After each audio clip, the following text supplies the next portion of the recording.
Lai gan primāri pieņemts uzskatīt, ka medības ir vien hobijs, daudziem Latvijas medniekiem tas drīzāk ir dzīves un pasaules uztveres veids.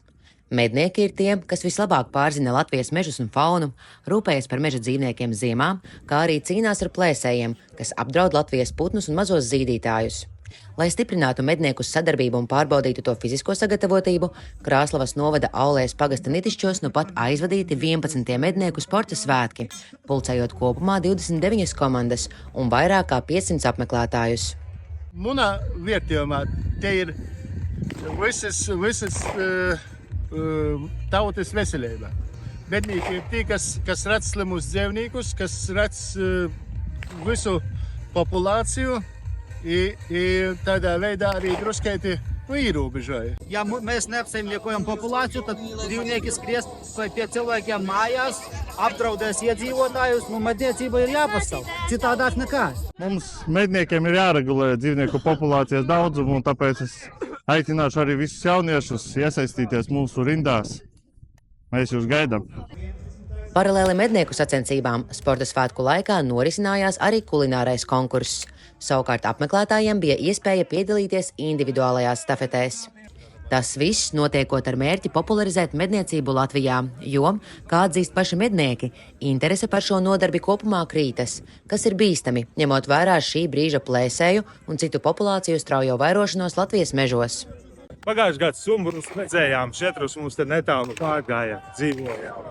Visi lāči ir, visi lūši vilki, visi pilnīgi pie mums ir.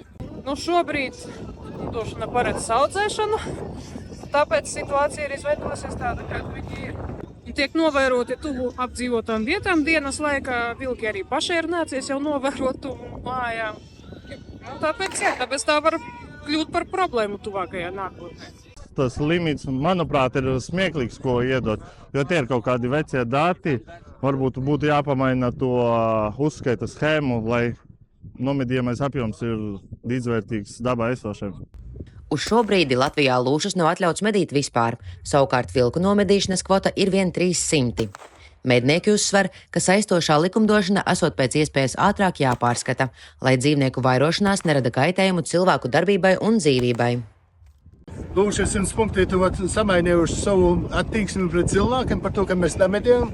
Mammas beistās, bet mazuļi jau poraugsts tā kategorija. Cilvēku uzskata, ka nešķietu kā medījām, bet uzskata kā draugu bez mazai. Bet kurā brīdī tas viss var poraugt, sasamainīties, tī grūtai pasīt.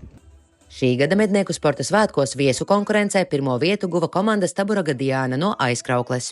Savukārt Krāslavas novada konkurencē uzvaru guva vietējā Aulējas mednieku biedrības Izavas mednieki, otrajā vietā atstājot Asunes mednieku klubu, kas pie sevis uzņems nākamā gada sacensības, popularizējot šo dabas līdzsvara saglabāšanai tik nepieciešamo nodarbi.